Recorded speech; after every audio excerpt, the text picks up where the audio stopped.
Hello dear friends, welcome to our YouTube channel the Abhyas Academy. जैसा कि पिछले video में हम लोग कोऑर्डिनेशन कंपाउंड के वार्नर्स थ्योरी और ईएन रूल के बारे में पढ़े थे, उस चैप्टर को कंटिन्यू करते हुए आज हम लोग वैलेंस बॉन्ड थ्योरी के बारे में पढ़ेंगे। कि वैलेंस बॉन्ड थ्योरी पहले देखते हैं कि वैलेंस बॉन्ड थ्योरी में कुछ इंपॉर्टेंट पॉइंट्स का जिक्र हुआ था, उसमें क्या क्या उन्होंने बताया था। वैलेंस बॉन्ड थ्योरी जो दिए थे वो केमिस्ट का नाम था लिनियस पाउलिंग। लिनियस पाउलिंग ने वैलेंस बॉन्ड थ्योरी के बारे में बताया था।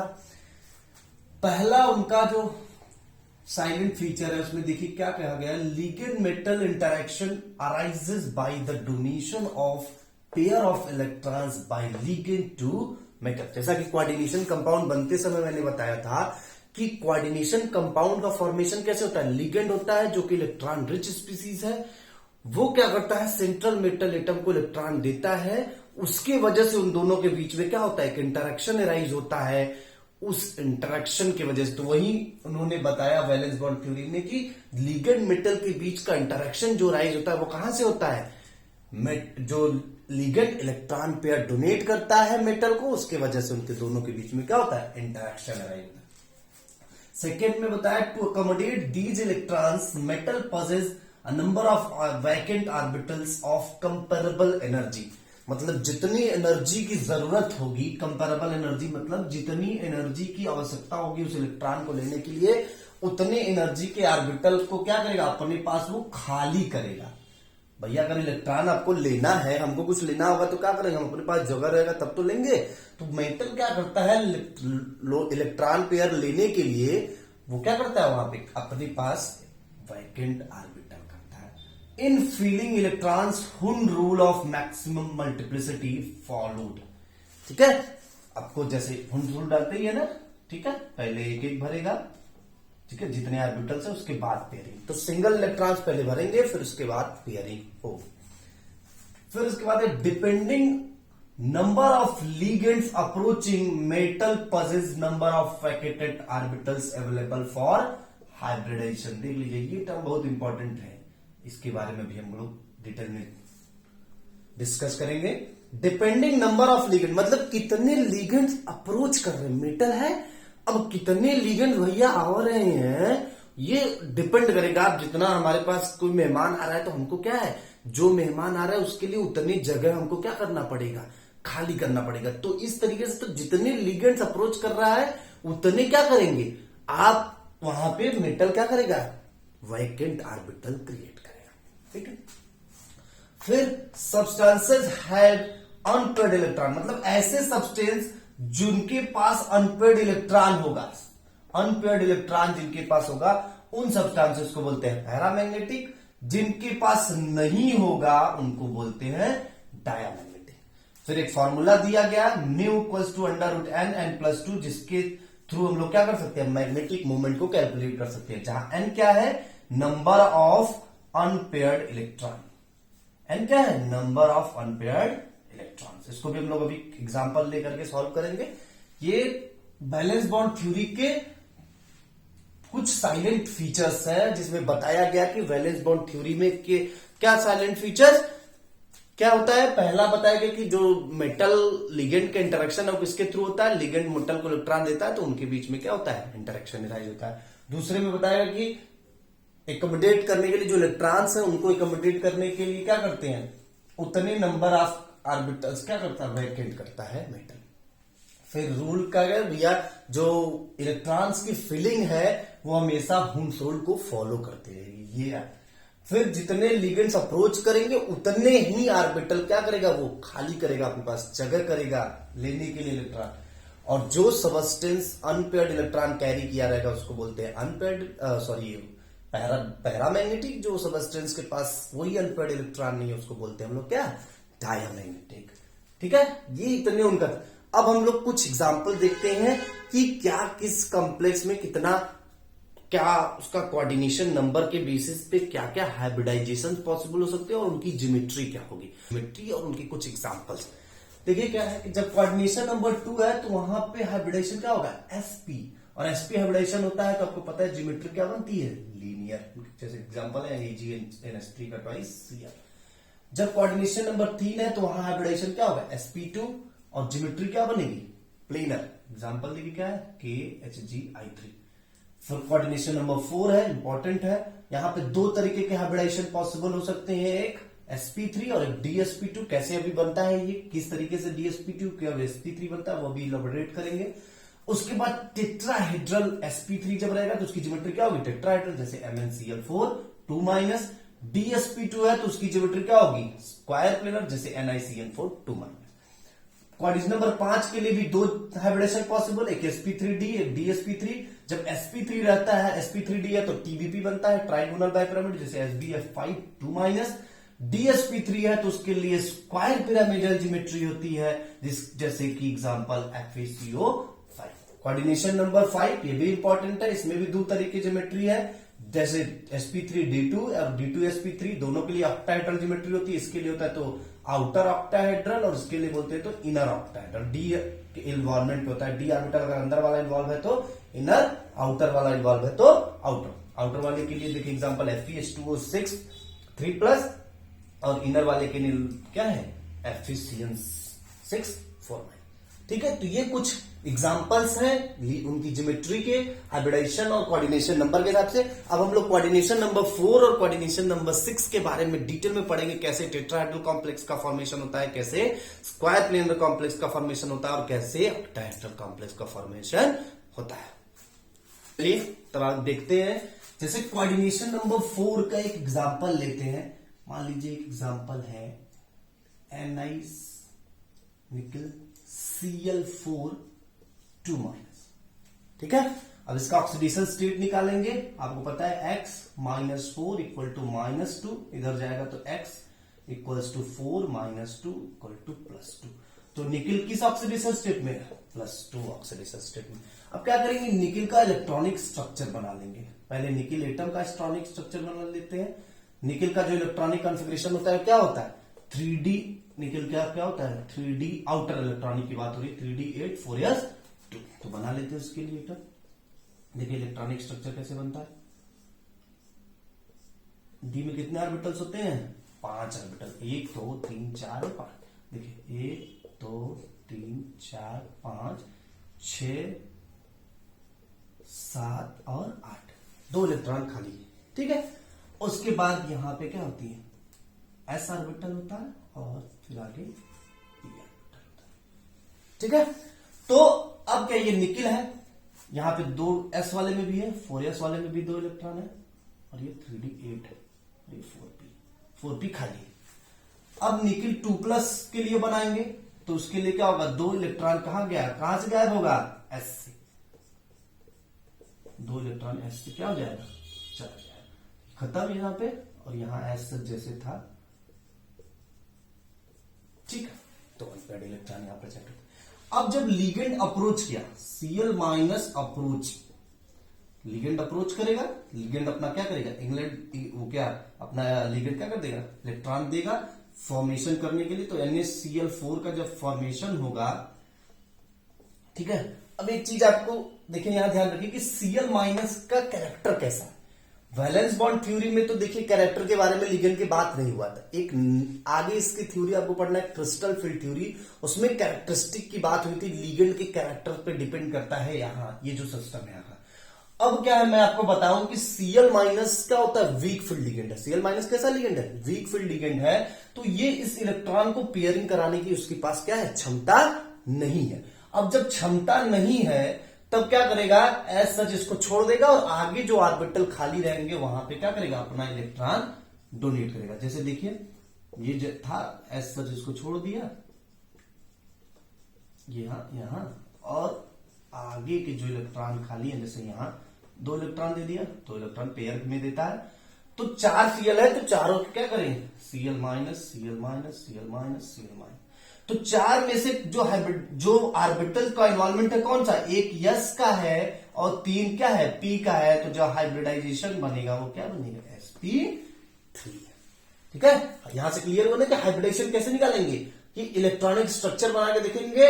यहां पे चूंकि ये इलेक्ट्रॉन्स दोनों अनपेयर्ड रहेंगे, पेयरिंग नहीं होगी। क्यों नहीं होगी, क्योंकि Cl का कैरेक्टर कैसा है, वीक फील्ड है, और वीक फील्ड पेयर नहीं करा पाता। जो वीबीटी था वो मैग्नेटिक मूवमेंट डाटा के हिसाब से बताता था, वो एक्सपेरिमेंटल मैग्नेटिक मूवमेंट डाटा इस कंपाउंड का निकालते थे, तो देखते थे कि यहाँ पे 2 अनपेयर्ड इलेक्ट्रॉन का कैरेक्टर आ रहा है, तब कहते थे कि ये पेयर नहीं होगा। ठीक है, पर हम आगे आपके समझने के लिए बता रहे हैं कि Cl जो होता है वो होता है weak field ligand. Weak field ligand क्या है, उसके पास टेंडेंसी नहीं होती इलेक्ट्रॉन को पेयर कराने की। अब पेयर करा नहीं पाएगा तो आगे जो जगह रहेगा उसमें आएगा अपना अपना इलेक्ट्रॉन यहां दे करके इनके साथ क्या करेगा, बॉन्ड बना लेगा। अब बना लेगा तो जो इन्वॉल्वमेंट किसका हो रहा है, एक S का 3p का, तो हाइब्रिडाइजेशन क्या होगा, sp3, और ज्योमेट्री पूछे तो क्या होगा, टेट्राहेड्रल। क्लियर है सबको? ठीक है, अब जैसे एक और एग्जांपल कोऑर्डिनेशन नंबर 4 का लेते हैं।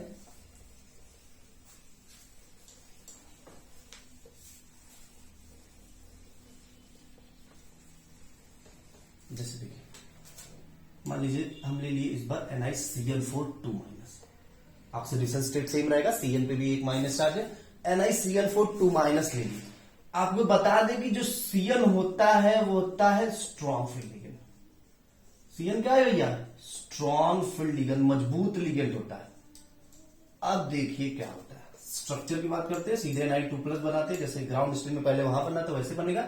फिर Ni2+ की बात करते हैं तो यहां देखिए क्या है, 1 2 3 4, फिर एक S और 3 p ऑर्बिटल बना, 1 2 3 2 1। ठीक है, ये इलेक्ट्रॉन ऐसे भरा रहता था 3d8 में, अभी क्या है ना 4s वाला खाली हो जाएगा, 4p वाला खाली रहेगा। अब क्या है, जब NiCl4 का फॉर्मेशन होगा, मतलब लिगेंड अप्रोच करेंगे, तब क्या होगा, देखिए यहां पे ये क्या करता है, इसके पास टेंडेंसी बोले ना, Cl क्या है, स्ट्रॉन्ग फील्ड लिगेंड है। ये क्या करता है, ये जो खाली अलग अलग है ना, इनको कहता है भैया चला आप अपने क्या करिए, बगल वाले साथी के पास चलिए और जगह खाली करिए। ठीक है, हम आ रहे हैं, आपके पास अब उपस्थिति है इस बगल वाले रूम में रहने की, तो हमारे इस रूम को क्या करिए, छोड़ दीजिए। वो इस ऑर्बिटल को कहेगा निकल के जाइए, तुरंत इतना प्रेशर देगा उनको कि उनको क्या करना पड़ेगा, जाना ही पड़ेगा, और सारे इलेक्ट्रॉन्स क्या हो जाएंगे, पेयर्ड हो जाएंगे। यहां इलेक्ट्रॉन खाली रहेगा, ये क्या होगा, अब क्या करेगा, ये अपना इलेक्ट्रॉन यहां क्या कर सकता है, डोनेट कर सकता है। खाली हो गया ना, एक इसमें दे देगा, फिर एक पेयर इसमें दे देगा, एक इस पेयर इसमें और एक पेयर इसमें। 4 Cl- था तो चारों क्या किए, दे दिए। तो अब देखेंगे किस किस ऑर्बिटल का इन्वॉल्वमेंट हुआ, तो एक D का, एक S का और 2 P का, तो जो हाइब्रिडाइजेशन बनेगा वो क्या बनेगा, DsP2। और जब DsP2 हाइब्रिडाइजेशन होता है तो उसके लिए ज्योमेट्री क्या होती है, स्क्वायर प्लेनर। तो DsP2 जब हाइब्रिडाइजेशन बनता है तो ज्योमेट्री किसकी होती है, स्क्वायर प्लेनर की। ठीक है, क्लियर है सबको? चलिए देखिए, जब ज्योमेट्री बनती है तो उसका स्ट्रक्चर बना के आपको बता देते हैं। जैसे स्ट्रक्चर कैसे बनता है, Cl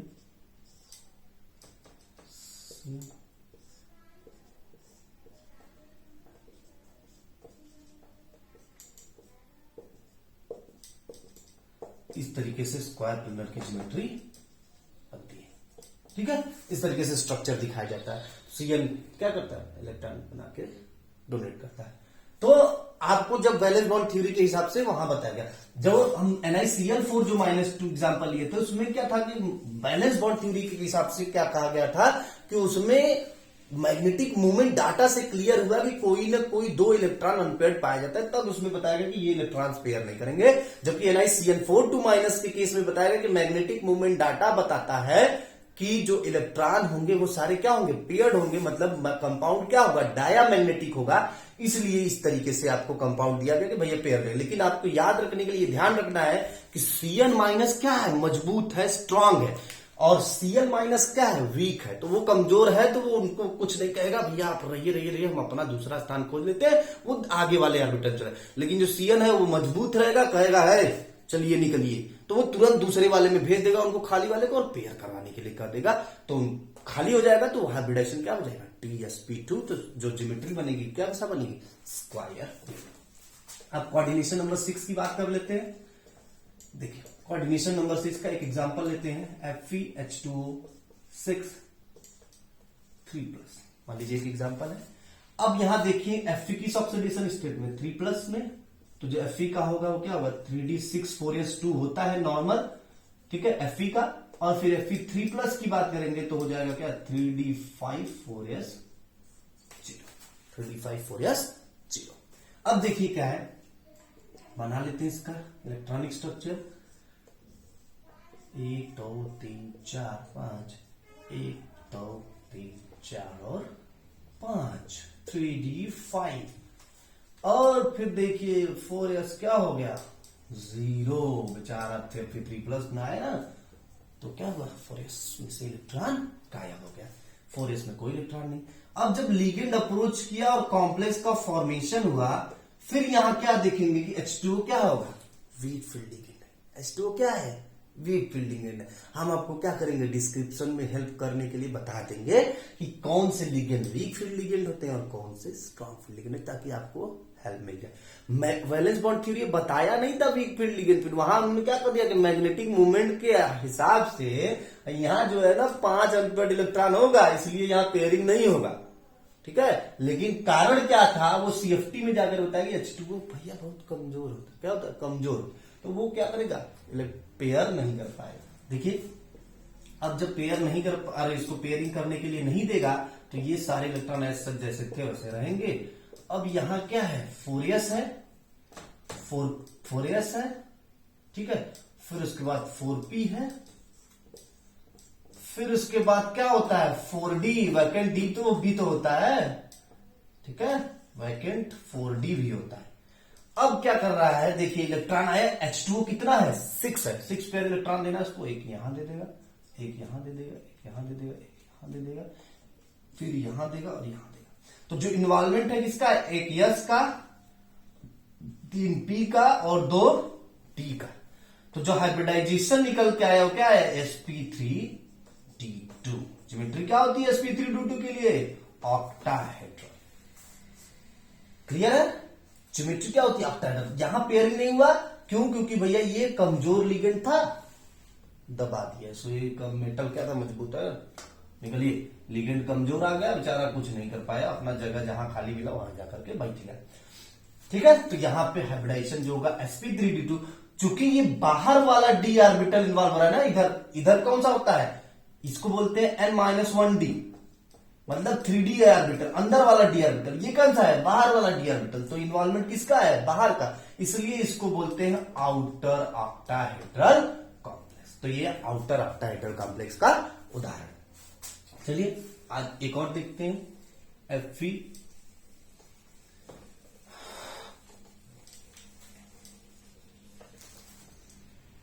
FeCN6 3-, ठीक है। यहां पे भी Fe किस ऑक्सीडेशन स्टेट में 3+ में, तो जो क्या होगा 3d5 4s0, ठीक है, 3+ में आएगा ना, कैलकुलेट कर लेंगे आप लोग। अब देखिए क्या है, इसके लिए जब बनाए Fe3+ के लिए 1 2 3 3p, ठीक है। इलेक्ट्रॉन 5 तो आएंगे तो 5 इसमें क्या करेंगे आराम से भर देंगे, ठीक है। ये वाला क्या है खाली है, 4p भी खाली है, आगे का जो d था वो भी क्या था खाली, 2 खाली है, ठीक है। अब क्या देखना है आपको, ये CN अभी क्या बताया कैसा है, बहुत मजबूत लिगेंड है। यहाँ ये लोग क्या अकेला अकेला रूल लेके बैठे हुए हैं, आएगा CN कहेगा एक काम करिए, ये जो आप ठाट से बैठे हुए हैं ना, चलिए निकलिए, यहां से दोनों लोग को भेजेगा, कहेगा वहां जगह आप निकलिए, ये क्या करेगा यहां पेयर करवा देगा, ठीक है। देखिए नेक्स्ट में,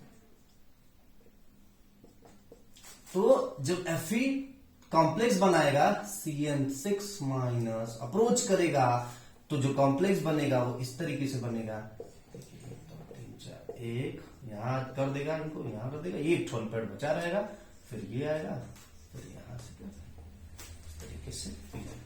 अब देखिए क्या है, यहाँ एक अनपेयर्ड इलेक्ट्रॉन है, मैग्नेटिक मोमेंट डाटा वाला नियम क्या है कि भैया एक अनपेयर्ड इलेक्ट्रॉन है इसलिए पेयरिंग हो जाएगा, लेकिन हम लोग जो रीजन जानेंगे वो क्या है CN कैसा है स्ट्रॉन्ग। अब जब CN आएगा अपना इलेक्ट्रॉन इसमें दे देगा, इसमें दे देगा, इसमें दे देगा, इसमें दे देगा, इसमें दे देगा, इसमें दे देगा, ठीक है। दे दिया इलेक्ट्रॉन। अब जब दिया तो यहाँ Cn माइनस, कौन कौन दिया Cn माइनस, सारे Cn माइनस, 6 Cn, Cn क्या किया इलेक्ट्रॉन अपना, एक दो क्या हुआ डी इन्वॉल्व हुआ इधर, एक यस इन्वॉल्व हुआ और 3 पी इन्वॉल्व होता है। हाइब्रिडाइजेशन क्या हो गया, sd2sp3 inner octahedral complex. Inner octahedral क्या बोलते हैं, क्योंकि जो अंदर वाले डी ऑर्बिटल्स का यहाँ क्या है, इन्वॉल्वमेंट है। ठीक है, तो इसलिए इनर ऑक्टाहेड्रल कॉम्प्लेक्स का फॉर्मेशन होगा। सबको क्लियर है ना। तो इस तरीके से आप क्या करें, इलेक्ट्रॉनिक स्ट्रक्चर आराम से देखते जाइए कि का मेटल का बनाइए, फिर इलेक्ट्रॉन उसमें डालिए, क्या पावरफुल लिगेंड है, पेयरिंग हो जाएगा, नहीं है नहीं होगा। आगे की जगह जो ऑर्बिटल खाली उसमें भरेंगे, और जो ऑर्बिटल में इलेक्ट्रॉन भर रहे हैं वो ऑर्बिटल को देखिए कितना किसका इन्वॉल्वमेंट है, उसके हिसाब से हम लोग क्या करेंगे, हाइब्रिडाइजेशन निकालेंगे। और हाइब्रिडाइजेशन पता चल जाएगा तो हम उसकी ज्योमेट्री क्या कर सकते हैं, पता कर सकते हैं और ड्रॉ कर सकते हैं। जैसे ऑक्टाहेड्रल की भी एक ज्योमेट्री बता दें आपको किस तरीके से ऑक्टाहेड्रल ड्रॉ होती है। देखिए मान लीजिए इस एग्जांपल का लिए Cn Cn Cn Cn Cn